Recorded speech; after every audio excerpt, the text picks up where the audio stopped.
오늘 말씀은 출애굽기 21장입니다. 12절부터 25절까지입니다.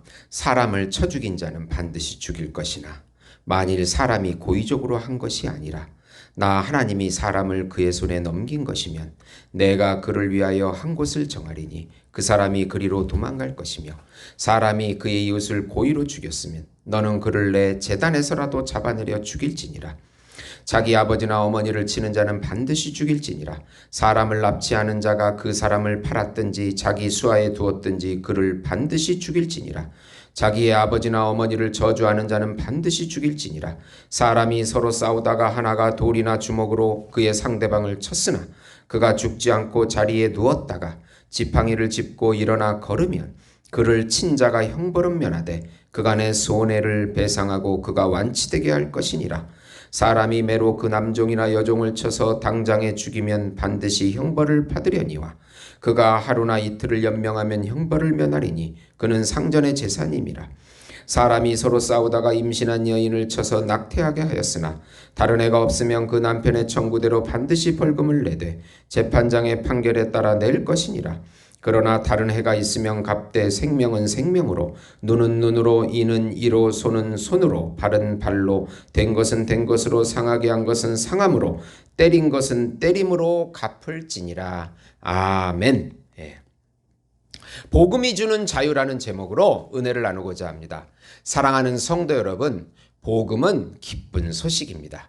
왜 복음이 기쁜 소식이 됩니까?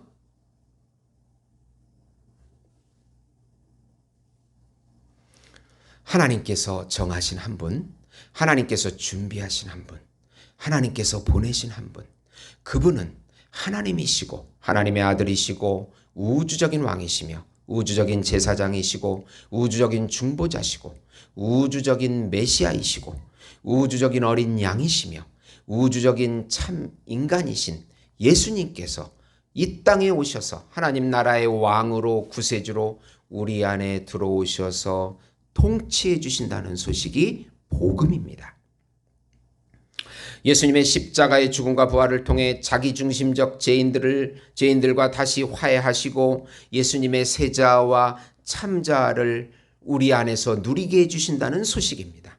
자기를 부인함으로 우리의 거짓 자아가 주는 생각과 감정을 거부하고 예수님의 생각과 감정과 평안과 평강과 예수님이 주시는 생명과 예수님이 주시는 평강과 예수님의 안식과 예수님의 사랑과 예수님의 행복과 예수님의 기업을 지금 여기서부터 영원히 누리게 해주신다는 소식이 바로 복음인 것입니다. 예수님을 소유한 것이 모든 것을 소유합니다.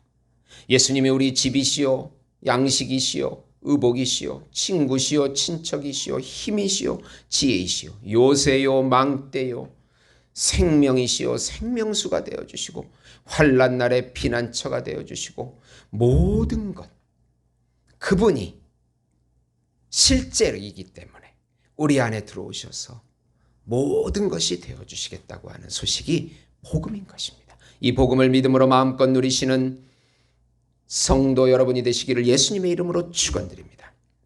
우선 예수님이 책임을 지시고 우리는 자유를 얻는 복음을 삶에서 누려라. 참 오늘은 좀 어려운 부분입니다.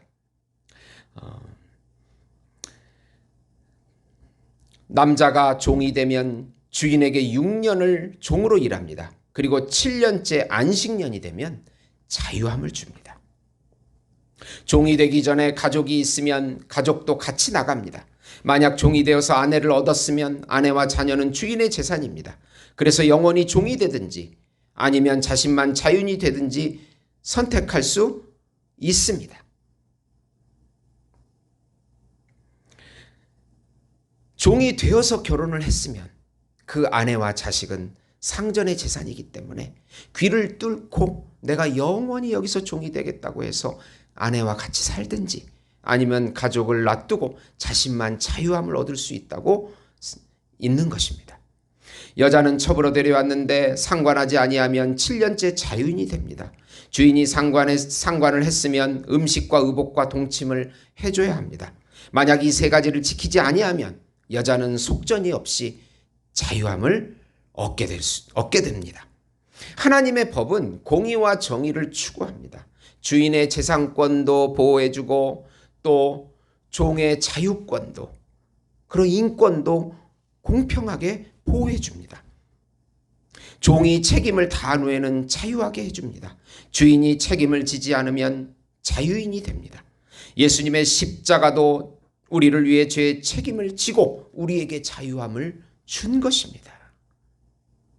예수님이 대신 책임을 지시고 우리에게 자유함을 주는 것이 복음인 것입니다.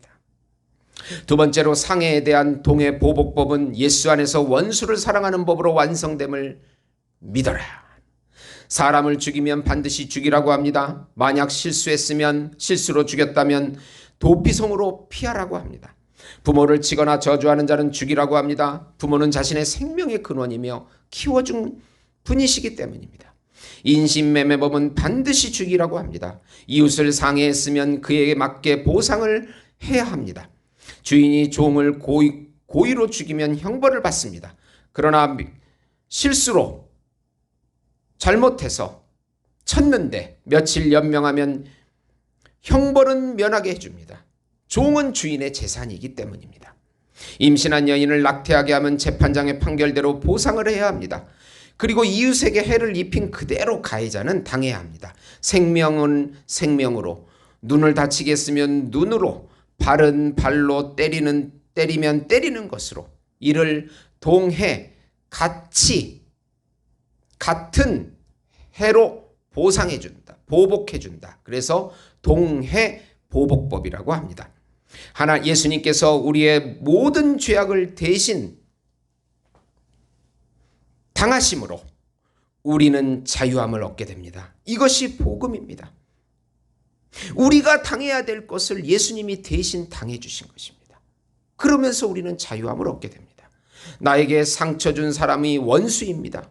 예수님께서는 이제 오히려 원수를 사랑하라고 합니다. 손양원 목사님은 자식을 죽인 원수를 용서하고 오히려 자식으로 삼았습니다. 산상수훈에서는 오른밤을 치면 왼밤도 태라고 합니다.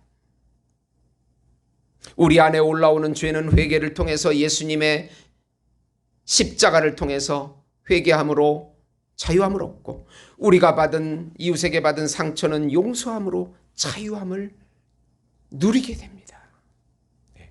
회개와 용서, 예수 안에 있는 하나님의 자녀들이 영원한 자유함을 누리는 중요한 무기가 바로 회개함과 용서인 것입니다. 세 번째로 동물은 우리 죄를 대신 지시는 예수님을 예표합니다. 소가 사람을 받아 죽이면 그 소는 죽게 됩니다. 소의 받는 버릇에 대해 경고를 받고도 사람을 죽이면 소는 죽고 주인은 속죄금을 더 내야 합니다. 소가 종을 받으면 소 주인은 은 30세겔을 내고 소는 죽게 됩니다. 소와 같이 예수님께서 우리 죄를 대신해서 은 30세겔에 팔리셔가지고 우리 대신 십자가에 죽게 되셨습니다. 동물도 동해보복법이 적용이 됩니다. 소처럼 제물이 되신 예수님께서 우리의 모든 죄와 허물을 담당하시고 우리 대신 보복을 당하심으로 우리가 생명을 얻게 된 것입니다. 요한일서 4장 10절 11절에 보시면 사랑은 여기 있으니 우리가 하나님을 사랑한 것이 아니요 하나님이 우리를 사랑하사 우리 죄를 속하기 위하여 화목제물로 그 아들을 보내셨습니다. 사랑하는 자들아 하나님이 이같이 우리를 사랑하셨은즉 우리가 사랑하는 것이 마땅하도다. 아멘.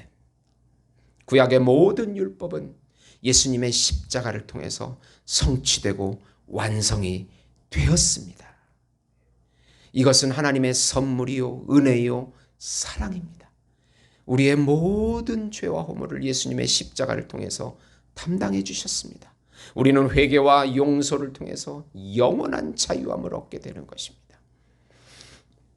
이 영적인 자유함을 마음껏 누리셔서 예수님의 평강과 안식을 누리고 나타내는 우리 성도 여러분이 되시기를 예수님의 이름으로 축원드립니다.